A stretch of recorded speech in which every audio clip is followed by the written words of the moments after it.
All right, so I teased this over the weekend. I had to. I couldn't. I couldn't contain myself. I'm really excited to introduce you to a brand new show host. One of the things I want to do with BTR is really open this up for other broadcasters who are in a similar situation to mine. They love broadcasting, be it TV, be it streaming, be it radio. And with all the cutbacks that are happening in conventional radio, do they have a home? Not necessarily. And of course, we all know my story. Well, there's a similar story that happened to a guy that I happen to know quite well. I want to bring him on right now. His name is Stephen Hatherly. Steve Hatherly, welcome to the show. Hello. Thanks very much for having me. Pleasure to be here. It is my absolute pleasure. Now, let's just cut to the chase. Steve and I know each other because my youngest brother is Steve's brother-in-law. That is correct. Your youngest brother is married to my oldest sister. Right. Yeah. So when they became a thing and the conversations would happen that, here's John in radio, and Shannon would bring up the fact that, she's got a brother who was in radio. And so I would say, oh, what station is he on? And then she tells me he works in Seoul, South Korea. And I'm like, what? How did you end up in Seoul? Well, first of all, going back to the time that I met you for the first time would have been when your youngest brother and my oldest sister got married. Yeah. And, learning about the family and meeting, parents and things like that, and then asking people what they do for a living. It's so uncommon to meet another person who works in broadcasting, or at least in my experience, it's always been uncommon. As popular a medium as it is, it's not everybody who does this. Yeah, exactly. Yeah. Then, fast forward to talking about what people do for a living. And then, oh, this is John. And, oh, hi, John. Nice to meet you. What do you do? And you said, I'm a radio announcer. And I said, get out of town. No way. Really? Yeah. And that kind of kicked off our friendship right there. But going back to your question, how I ended up in South Korea, I was working I'm from Nova Scotia. Right. Yes, I should have mentioned that too. Yes. Yeah, I'm from Nova Scotia, and after university, I graduated from St. Mary's University, and I started working for a beer company that was eventually bought by an Ontario beer company. But at the time, I spent 2 years working there, and I wasn't really fulfilled in what I was doing. I knew that if I had stayed with the company, I was on a solid career path. The company had put me back in university to study French because potentially I was going to be moving to New Brunswick where French would be needed. And I knew that if I stayed there, I would be okay in life. But one day I looked at the globe. There was a globe in my apartment, and I looked at it, and I looked at the size of Nova Scotia relative to the size of the world. And I thought, I can't just stay here my whole life. It's not to say anything bad about Nova Scotia. It's a beautiful, wonderful place. And if you haven't been there before, then everybody should visit. It's amazing. But I didn't want to be born, grow up, live, and die in the same place. It just wasn't for me. So my employee at the time had seen a newspaper article, or not even an article, an advertisement. I don't even know if they do this in the newspapers anymore, like the little advertisement section. And in the bottom corner, there was an ad that said, teach English in Korea. He said, hey, what, I know. The old classifieds. Yeah, exactly. Thank you. Classifieds, right? Yeah. It's been so long, I even forgot what it was called. It escaped me for a moment there too. Yeah. So anyway, he said, what do you think about doing something like that? And I thought, are you nuts? I don't even know really where that is. I remember the 1988 Seoul Olympics, but sure.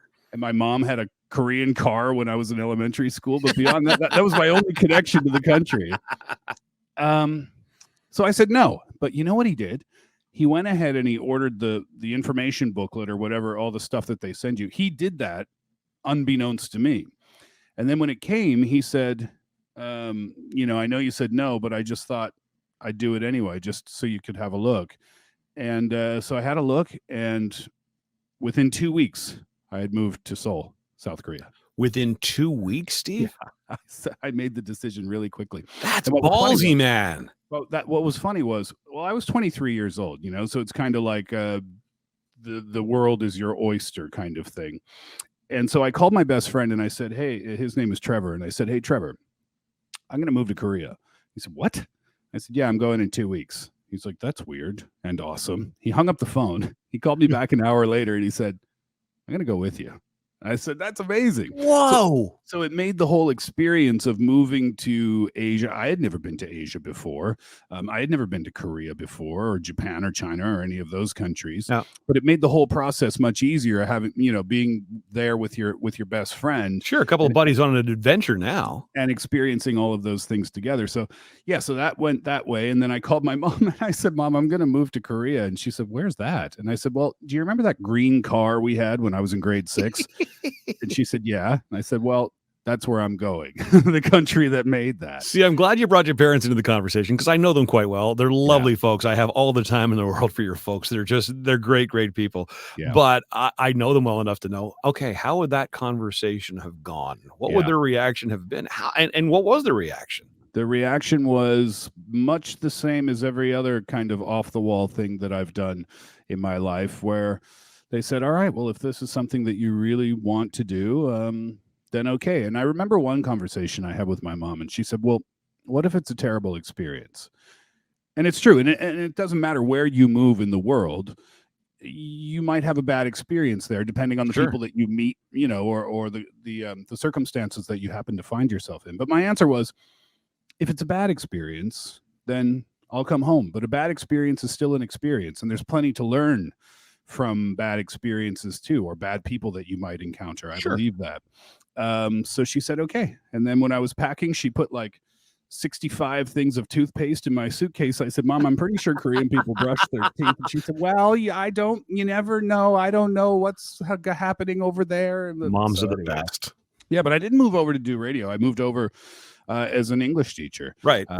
Taught English for a few years and then eventually transitioned into radio and television. Now, had you done radio at all in Nova Scotia? Not at all. Not at all. So your first foray into radio happened and was born out of your move to South Korea. Okay, so how did that happen? Who did you approach them? Did they approach you? What's the story there? This story will blow your mind. So it was my second year in Korea, or third year. It was 2002. And I was teaching at a private elementary school at the time. And during one of the class breaks, I went into the lunchroom area just to kind of sit or whatever. And there was only one other person in there at the time, and it was the grade 6 homeroom teacher, whom I had interacted with once, twice, maybe. And he didn't really speak English that well, and I didn't speak Korean that well at the time. And now you're fluent, aren't you? No, I'm not fluent. Korean. If you have any Korean listeners out there, they will know that it's a really difficult language to learn. I've heard you speak Korean. It sounds pretty damn good to me. Not speaking. Well, that's because you don't speak any Korean. Yeah, anything. Exactly. But anyway, he sat down at the table, and remember, I had only interacted with this guy twice, saying like, "Hi, good morning. How you doing?" Mm-hmm. And he looked at me and he said, "What do you want to do with your life?" And I said, "What? That's a kind of an odd question for two people that don't really know each other." And I said, "I don't know." I kind of brushed it off. And he said, "No, I'm serious. What is it that you want to do?" I said, "Well, I've always kind of thought I'd be good at radio or TV, to be honest." He pulls out his cell phone. He calls somebody. They're speaking in Korean. I don't know what he's saying, but he puts his phone down and he says, "Can you do an audition next Thursday?" And I said, "For what?" And then my brain clicked, like, "Don't ask, just say yes." So I said, yeah. Of course, right? So he had called one of his friends from university when they were university classmates together. Yep. And that guy was a radio producer at one of the stations. So that grade 6 homeroom teacher arranged that audition. Not only that, he came with me, meet the guy, and have a dinner and talk about, potential things. I started out doing like voice inserts for a pre-recorded radio show. That was my very beginning. So I'm assuming an English show on a Korean radio station. Yes, that is correct. Yeah. Okay. So for expats, etc., that would be living there. Actually, that station was called EBS, Educational Broadcasting. So it's like, okay, it's a station that focuses on language learning. So I was doing like dialogue. Perfect. Okay, I get it. Okay. So everything worked out that way. But 2 weeks later, that grade 6 homeroom teacher, for one reason or another, got fired. Huh. I never saw him again. I never saw that guy again. Really? and I don't even know I couldn't even remember his name to look him up and send him a message or call him and say thank you, because he completely changed the trajectory of my life by asking me that one question in the break room that day. What do And you then want to do with your life? I want to seriously, rock. I mean, right? it's a music video, Steve. Unbelievable. So yeah, so that happened, and then I started out doing like voice inserts, and then, as when you go on vacation from from a radio show, that's kind of a dangerous game to play, because there's Yep. somebody who has to fill in for you, and I filled Yep. in for someone who went away on their honeymoon, and then when they came back, they didn't have their job anymore, and so Oh, I moved into another pre-recorded show regularly, and then I got promoted to a live show. And then in 2008, another station had started called TBS. They had started an all English channel that wasn't education based. And they gave me a call and said, "Hey, we're doing this new project. Would you like to come over and audition?" And so I went over and I auditioned. And that's when I got my own radio show that was live for 5-6 days a week, and the show lasted for 13 years, and the show just wrapped up a few months ago. now what an amazing story, and I didn't know a lot of that story, so thank Right. you. Yeah. So at TBS, what were you doing? The morning show, middays, afternoons? I was in the 2 p.m. to 4 p.m. slot. Okay, Yeah. And it was like, people always ask me, what's the show about? And my answer was always, I don't know. It was kind of like Seinfeld very on the Seinfeld, radio. yeah. Yeah. And in Korea, they go by seasons, right? So every 6 months, you have a season change. And then during the season change, you'll talk about new segment ideas, and you'll take out what you don't like and put in, new ideas and stuff like that. All right. So the show evolved over the years. It was a rock and roll show at one point in time, but the longest stretch that we had was about 5-6 years. And this was the last 5 or 6 years. And it was just a midday afternoon talk show where we covered a lot of different things. We had a day called Selfie Day, where we talked about like self-improvement and mental issues and things like that. I'm all in for that. Yeah, we had another day where we talked about like celebrity news and things of that nature. Sure. It was different. It was different every single day, but we kind of covered the gamut in terms of topics. And your audience there, obviously expats, and I mean, is there a huge English speaking population in South Korea? Like, would you have a lot of Americans and Canadians there? Yeah, there's an American military base in South Ah. Korea, and I think there's like 30,000 soldiers in the country. I could be wrong with that number. It's somewhere around, But a significant number nonetheless. Okay. Significant number. And then you've got your expats who are there teaching English, and then you've got your expats there who are there working in different professions. Seoul is a really international city, and Korea is very quickly becoming one of the top international countries in the world. So the show wrapped up a short time ago, and I thought it was due to COVID. And COVID certainly, I guess, had a play in it, but as is typically the case, we don't want to get into too many details, but cutbacks. Yeah, exactly. Budget cuts. Yeah, and that was the only COVID kind of relation to it, I suppose. There was a big budget cut at the station. They had to, put money in other places, and that's just how it goes sometimes. And Yep. My show was one of the more expensive. Well, not one of the more. It was the most expensive show to run, with all the guests and things like that we had and salaries to pay. So when it came time to make cuts, that's what they had to do. And let me say that there were no hard feelings whatsoever. They did what they had to do, and Sure. and we had a nice conversation at the end. And they said, if we ever get the money back, you will be the first phone call that we make. But so that your show setup was, I mean, I was always a solo act. So I was the producer, I was the technical person, I was the show writer, I was the host. Yeah. Your situation was a little bit different. You had some co-hosts, and you had technical producers and stuff. So how many people would have been affected by that cut? Just on your show? Yeah, let's see, probably 10. Wow. I guess. Yeah. Wow. Yeah, I was pampered during my time, because I had a sound engineer, I had a producer, I had a writer, I had 4 or 5 or 6 different guests that came to the show on different days throughout the week. So yeah, I was a bit spoiled. But yeah, to answer your question, it was a good handful of people who were affected by that. So for people in Canada, the reference point there would be, it would be much like a CBC type show.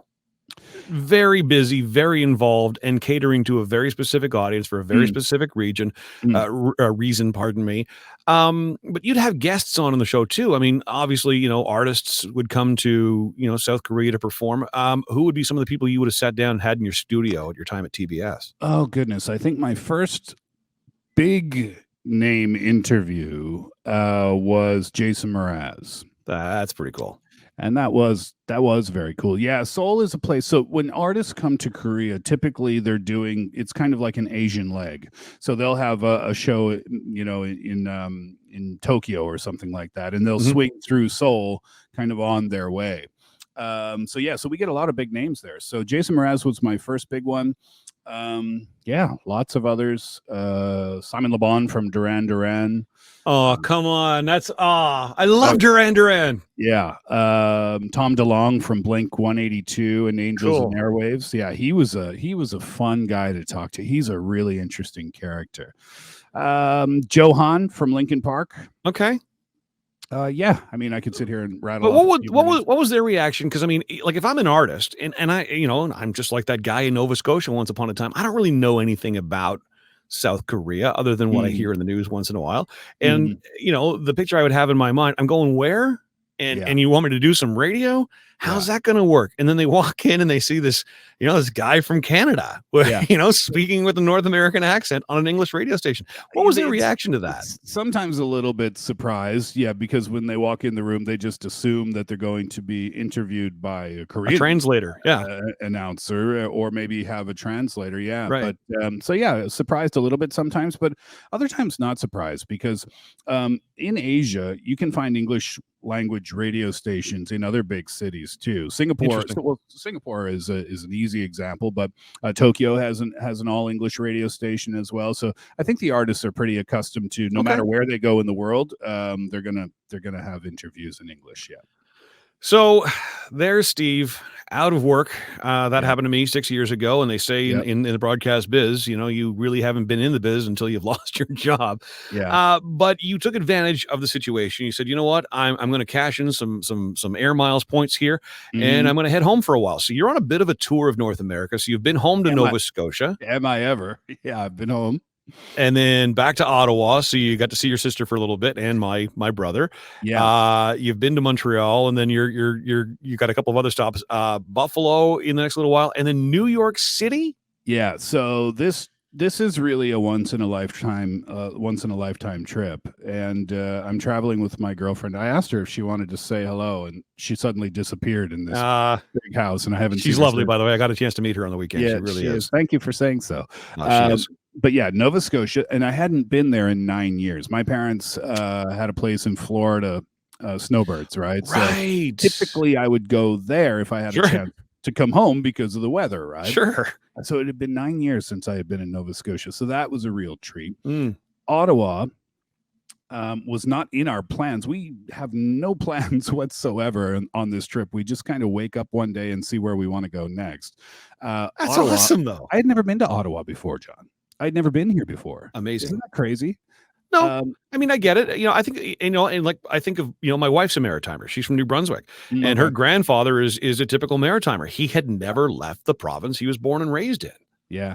Well, and typically, if you're from Nova Scotia, if you have a chance to go on vacation, like a family vacation when you're young, I think it's quite common for people to head to the United States or Florida or something like that. Sure, But like still, New England, yeah, yeah. yeah, exactly. Yeah, I've been all down the eastern seaboard of the United States, but never been to the capital of my own country. It's kind of Funny. mind blowing to me too. But And anyway, you and yeah, I were supposed to have a conversation on the weekend, and Steve calls me. He's like, I've discovered the Byward Market. Is it okay if we put this off? I'm like, yes, absolutely. You have yeah, fun in the Byward Market. Did you yeah. have a beaver tail, though? Did you? I did not because we Ah, have those in Halifax. I know Ottawa's the original location, but yes. I don't like churros, so I assume that it's churro-esque. So I know, but every single person from Ottawa, when I ask about food, they say the same thing: get a beaver tail, get a beaver It's tail. you have to give up your citizenship to the Yeah, city if you don't promote the beaver tail. It's just a exactly. thing. Yeah. Came to Ottawa, realized on the map that Montreal was only a 2-hour drive away. So we Yep. borrowed my sister's car. Thank you again to her for providing that. Went to Montreal for a couple of days. Had forgotten how amazing that city is. It's It so really much is. fun. Yeah. And I'd only been there once before when I was 18, but they really, really cleaned up the city. I think I've from always what I found remember. Montreal to be clean, but okay. Yeah. Then back to Ottawa, which is where I am now. Yep. Today is, I don't know what day. Time Third. has no meaning anymore. Well, we're recording this on Tuesday, August 30th. We're going to air it Wednesday. Is there? Yeah, there's a 31st in August. So Okay. yeah. So by the time this airs, that means the next day, Thursday, I've rented a car. We're going to drive to Niagara Falls because that's a bucket list thing for my girlfriend. She's You'll love it. from Korea. We're going to stay there for 2 days. We're going to Buffalo. That's part of my research that I have to do today is figure out how to get from Niagara Falls, Canada to Buffalo, New York. But so for those of you who saw my post on Facebook, this is who I'm trying to help, and the car rental thing, apparently, Steve, is just because we're having such a hard time getting car parts. It's, like there's a supply chain issue here. Yeah. I've been told. And compounded by the fact, of course, you're traveling on a long weekend. Yeah, right. And so the prices are jacked up. And my drop-off location is about a 6-hour drive away from my pickup location, so that adds to it as well. But well, I got a couple of things I'm going to send your way that hopefully help you, but I know you got some work to do this afternoon. So, okay. Yeah. Niagara Falls. Going from Niagara Falls to Buffalo, which doesn't seem like a major tourist destination, but I want to eat at the original Buffalo chicken wing restaurants. And I've watched on TV, the Food Network or whatever, where they have like these. Apparently, there's 2 restaurants in Buffalo that claim they are the OG. So I want to go there. I want to try both of them. I feel you, man. I had a Philly cheesesteak sandwich in the Philadelphia airport. I was traveling and it was a layover. I couldn't go into the city of Philadelphia and but damn it, I'm in Philly. It's like being in Ottawa. You have to have the beaver tail, Steve. Yeah, but I'm sure anybody from Philly would tell you, you went to Philadelphia and had it at the airport? Well, I didn't have another choice. Yeah, I know, but I'm sure they don't let you escape the asylum, once you're there. Yeah. Buffalo to Las Vegas for a week. I'm going to stay at my friend's house for a week. So we're going to do like the Grand Canyon and whatever else. You're going to lose your mind. I can't wait. Sue took me there kicking and screaming. I'm like, I'm here. I'm in Vegas. I don't want to see a big, carved out rock. Oh my God. I can't wait. The only thing I hated was the flight there. I'm not a good flyer, but Yeah. From Buffalo, I think it's only like 5.5 hours. Listen, when you're used to traveling from Seoul all the way to Nova Scotia, the flight from Buffalo to Vegas is like, it's like a half. It's relatively speaking is like a half an hour. Fair enough. So we're gonna do that, and then we're coming back to New York City. We're going to catch a Yankees game, which is a bucket list thing of mine. Because you're a lifelong Yankees fan. From the day I was born. Which kills me because I know your dad to be a diehard Red Sox fan. Red Sox fan, yeah. My blood is blue. Isn't your dad from Boston, New England anyway? No, he taught there at a private school for a number of years. But yeah, he was born in a town called Spring Hill, Nova Scotia. Coal mining town at the time. Not sure that it is anymore. Yeah. Okay. But anyway, yeah, the cool thing about this trip is that, my girlfriend said, well, after Montreal, we'll go back to Ottawa. And then what? She said, oh, Niagara Falls, how far is that? That's a bucket list. And I said, doesn't matter how far it is, we're doing it. Because if it's a bucket list thing and we're right here, then we're doing it. And the same thing about New York. Yeah. We were talking about, do New York or not. And she said, didn't you tell me that going to Yankee Stadium has always been a dream of yours since you were like a child? I said, yeah. And she said, no question, we're doing it then. So got Yankees tickets. I can't wait. Aaron Judge hit his 50th home run yesterday. So by the time this airs, maybe it'll be 51 or 52. See, I have no idea who that is, Steve. Oh, okay. He plays for the Yankees. And I assumed. Oh, you're not a baseball fan. Well, anyway, if he continues on, to make it brief, he has a chance to make Major League Baseball history by breaking the home run record. So I could potentially be at Yankee Stadium when history is made. So all right. So I'm not a baseball fan. I am a sports fan, and I totally get that. You get that, right? 100%. Anyway, to wrap up my travel story, we're going back to New York. We'll do the Yankees and then back to Seoul from there. Now, which brings us to, so Steve and I had a chance to sit down on the weekend. I would have come over to say hi to you anyway. I mean, you've traveled all this way and, your family. But we got to talking. So Steve finds himself in a situation where he is no longer at the radio station that he was at for a long time. And he's kind of moved into the same space I'm in right now. So you've launched a YouTube channel. Mm-hmm. Which feel free to plug that right now. It's called Story Time with Yeah. Stephen Hatherly. Is that it? Yeah. Storytime, a Steve Hatherly production, is the official title of the program. So if you just search Storytime, Steve Hatherly, you'll find it there. All right. And on the YouTube channel, you will see him. The first video that pops up, in fact, is the one where you're speaking with Simon Le Bon. Yeah. And I'm like just a little jealous that you got to do that. Yeah. But that's what your YouTube channel is. That's the space you're in right now, is you're having conversations with amazing people like that, and not necessarily music artists, correct? Yeah. So when my radio show wrapped up, I knew that I wanted to do something microphone and headset related, because It's a sickness. Yeah, and talking to people. Yeah, it's a disease, isn't it? it is. Yeah, we need help. I know. Mhm. But I knew I had to get to something immediately, because otherwise I would have gone crazy. So I decided to start this. And the reason it's called Story Time. Everybody has a story to tell. And yeah, if you go to the page, and you'll see, I think I've done 13 episodes, 12 or 13 episodes so far. What I wanted to do is just talk to people, because it's my favorite thing to do. See, and I'm just venturing into that now, and I Yeah. get it. I Yeah. totally get it, because it's we're not having these conversations anymore. Like, you can sit behind a microphone and play music, whatever else, and sit back. And I see so many, on-air personalities now, and their picture of the day is their feet are up on the desk while the computer plays music. That's not compelling to me anymore. I don't want to be part of that. Well, I mean, it's just that, and this is something you and I were talking about over the weekend. It's just that there's so many other platforms where people can find their music these days. Of course, radio is still one of them. There's no question about that. And I still want to do the music component. I'm not letting that go, Mhm. but yeah. But I can't do that on Facebook, as you know, or we can't, as broadcasters can't do. Or YouTube. Yep. Right. Yep. Twitch, I have a special relationship there with Twitch, kind of lets me get away with it. But no, I mean, we're kind of trapped. So the only opportunity to really harness the social media thing is to do exactly what you're doing, having conversations. Yeah. So it was obvious to both of us. I mean, we knew what we were going to talk about before we even, sat down. That's right. How do we collaborate? How do we bring this together? So what we're going to be doing is Steve's plan ultimately is to get an episode a week out. And I respect so much what you said to me on the weekend, that you don't want to just sit down with someone and have a conversation for the sake of having a conversation, because you need to, have that video out. This needs time to grow, and it will get there. But I love the conversations that I've heard. I love your whole presentation. I loved your show on TBS as well, and I would listen in once in a while. Thank you. And your farewell show was so touching, because people, wasn't it though? Yeah. I mean, I cried my eyes out that day. Yeah. I mean, I did too. I felt for it, because I mean, and you know what? And you're so blessed too that you got a chance to actually do a final show and say goodbye and tell your listeners, this is where you're going to find me now. This is the next project. Most of us don't get that chance. Yes, exactly. And the people at the station were so cool about it. First of all, they gave me a 1 month kind of heads up notice. And then they asked me what I wanted to do for my final show. And then after that, they said, listen, the interviews that you did for the show, we know that you're going to be starting this podcast.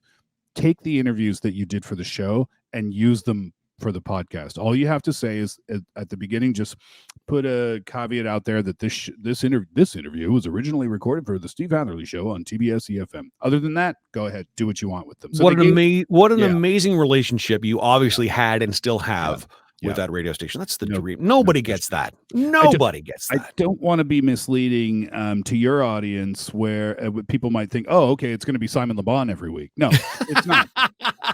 No. By the way, he has his own podcast. I think it's on the S. I don't know what I'm allowed to say here or what I'm not allowed to say. Say whatever you want. Oh, it's on Sirius. I think he's got a podcast or a radio show on Sirius. I think. It's been a lot of years since I've subscribed to them, but I'm not surprised. They do some cool stuff on there. Yeah. I think I find Sirius XM is overly compressed, and just as an audio file that drives me up the wall. But a lot of the channels they do, especially a lot of the talk content, a lot of it's quite compelling. I mean, they got Peter Mansbridge on there. I'm a big fan of as I've taken on Lowell Green, I'm more and more politically active, and I like hearing opposing views and different views. And Peter's just a legend in Canada. And his airs on Sirius XM, but I listen to the podcast, and there's all kinds of great shows like that. So, but yeah, so it is celebrities sometimes, but it's also people who are interesting or working in interesting careers or interesting fields, or again, going back to the title of the show, story time. It's Right. as long as it's a compelling story, I'm willing to talk to anybody at all. So yeah, so sometimes celebrities, sometimes not celebrities. To me, I don't really care who they are in terms of their job title. That's not important. But what is important to me is having a conversation about who they are, what they do with their lives, and what that means to them for themselves. And that's the concept for the show. So our role in this then is we're going to find place on our schedule, time and show dates to be announced. We've looked at a couple of things. I want to make sure that I can get you in a place because it's such a compelling show and you're such a compelling host as well. And the conversations are really, really, they're very intriguing. And I'm not trying to blow smoke up your ass. I have no reason to do that.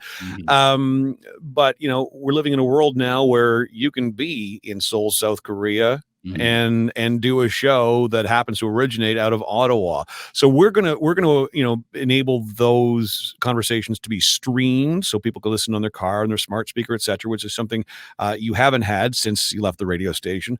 We're going to help you move this to a podcast platform as well. So coming soon then to Spotify, to Apple, to Google Podcasts, Amazon I guess has a podcast platform now as well. And we're going to collaborate and make sure that our YouTube channels are kind of synced up so that, whatever, I got a tiny little audience on YouTube, but that's kind of the trade-off is you're talking about us and we're talking about you. And that's the dream for what I've built here at BTR is I want it to be a collaboration, like I said from the get-go, of independent broadcasters who just have such passion for true broadcasting and storytelling, such a big part of it. So story time with Steve Hatherly is coming to BTR in the next few days. We will announce when and where. And we're going to start by re-airing some of your older content. Just, get you a chance to get to, your Las Vegas and your Yankees dream and get back home and get settled. And I know you're still sort of trying to figure out, what's next for you and what does that look like. But this, Steve, after all these years of you and I being in each other's world, and now we know the story. It's quite funny that two people would be at the same wedding, with, one of our, brothers or one of our siblings, each of our siblings, marrying each other. We're both in radio. What we couldn't have had this conversation then, but it makes so much sense now. So welcome to BTR. Thank you so much. And again, I'm incredibly excited for the opportunity. And I really hope that, the audience that you have enjoys the conversations that I've had. Like you said, we're going to put up some of the content that I've done already, but then the conversations that I have in the future, I really hope that the audience enjoys it, and I look forward to the feedback and the comments, and maybe potentially doing something live from Seoul, South Korea at some point in the future. Why not? I mean, I showed, and this is the funny thing, Steve. Like he said, he had a team around him. He never touched any of the controls, whatever else. I have to learn how to do all this stuff now. I showed up on my laptop. I'm like, it's this button and then this button, and you're looking at me like, seriously, like that easy? Yes. Yes, it's that easy. But I do thank you for no thanks required. Having interest in me and having interest in what I do, and I'm really, really excited about the opportunity. It's like you said, it's something that we couldn't have done 17 years ago when we met for the very first time, but it's something that we can do now, and I'm really excited that we are actually doing it now rather than just talking about doing it. It's cool, John. Thank you so much. Listen, I really appreciate it. It's a family thing now, man. I mean, I consider you family. So, we'll get our cousins in here doing a couple of shows. We'll get grandma on the mic. Oh, yeah. Oh, my parents a little bit. Can you imagine some of my dad's stories? Well, he would just talk about how to make the perfect Manhattan for 2 hours. You'd have to be called the Manhattan Show.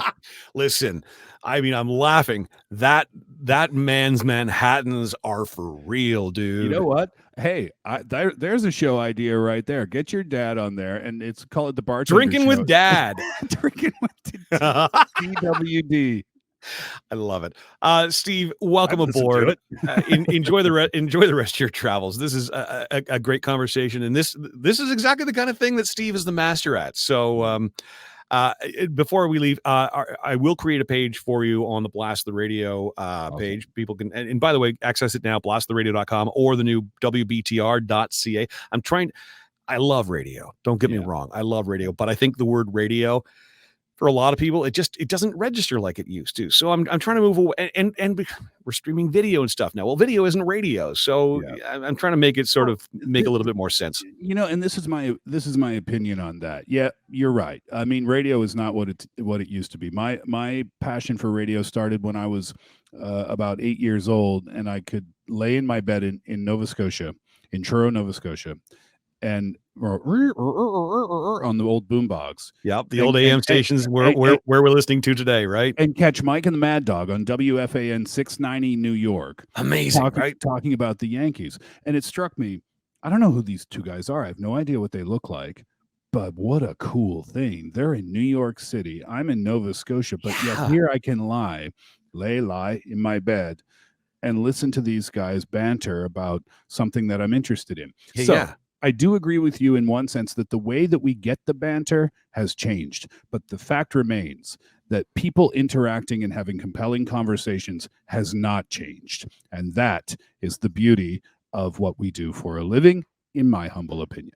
Yep, you're exactly right. The foundation, it's in radio, and I don't want to get rid of the R, because that's where we were built. Yep. I was that little kid too, Yep. who listening to, the alarm clock would go off, and they would have it on CFRA, and it was Ken the General Grant here in Ottawa, forward ho, and I was always mesmerized by the excitement that came out of this radio, and it was never a question for me what I was going to do. But that story's been told a million times, and my audience doesn't care to hear it again. Before I let you go, and we will create a page for you, like I said, on our domain, but are there social media channels that you have that exist that people should be following just to get to know you a little bit? I do have a Facebook page, but the main one is just the YouTube channel, Okay. where I put the episodes up. And again, those episodes will appear on BTR as well.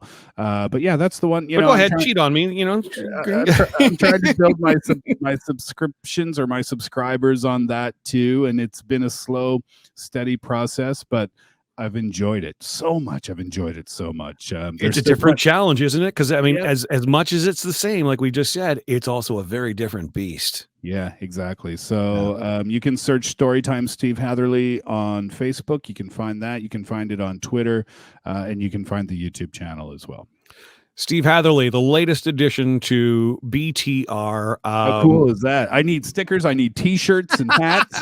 You and me both, man. I need a flag to hang out my window in Seoul so that people will know about BTR. I'm laughing, but you know what? We've got a great drag queen friend of mine and his sister run an amazing promo shop. So there's actually a BTR swag store, and we will make sure that we have you branded. We'll make sure we get you some BTR stuff. I got new stickers on the way. I know I hooked you up with a couple of magnets, but Steve, welcome to BTR. We couldn't have done this even 5 years ago. We couldn't have done this.